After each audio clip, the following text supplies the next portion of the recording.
Yan guys, good evening. Today is March 8 and we're here at Katanawan, Quezon, and we tried one restaurant here. They call it Ains. So subukan natin to guys kasi we're going to stay here for a while. And yeah, one of the restaurants na susubukan namin ay itong Ains na to. Yan. So ayan guys, pakita ko niya sa inyo later yung mga pagkain dito guys.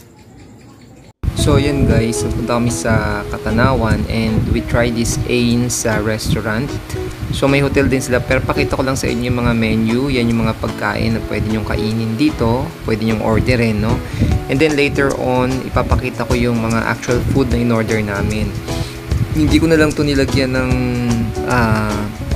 voice, no, yung actual voice niya dahil may band sila, may music doon, baka ma-copyright tayo. But yan, pause nyo na lang if you want to see the options, no, kung ano yung mga available na food dito sa Ains restaurant nila.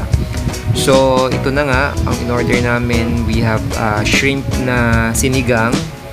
Masarap naman siya, okay naman siya, tsaka marami-rami naman yung serving. And then ininit lang namin yung ginataang laing kanina, no? We had a meeting and dinala namin yung natirang pagkain, pero to hindi galing to sa Ains. So yung sinigang, in order namin yan, yung sinigang na hipon, okay naman siya, masarap naman. And then kumuha rin kami ng liempo, but dinagdagan namin yung liempo kasi yung unang serving medyo manipis siya, pero masarap naman. So nagpadagdag kami ng liempo, so okay naman yung kanilang liempo, masarap, pati yung kanilang pagkakatimpla.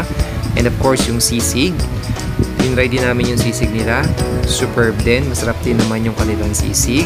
At talagang if you want to visit, isa to sa mga dapat din ninyong orderin doon. Yan, so hinalo lang namin, no, para ma-mix yung egg niya. But I really enjoyed eating yung kanilang sisig.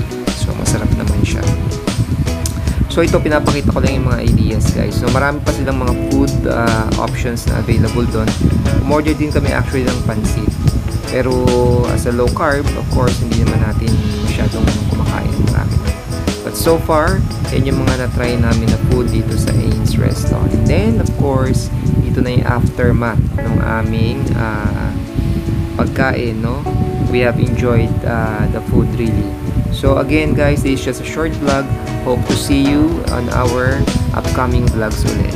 Thanks for watching guys. Bye bye.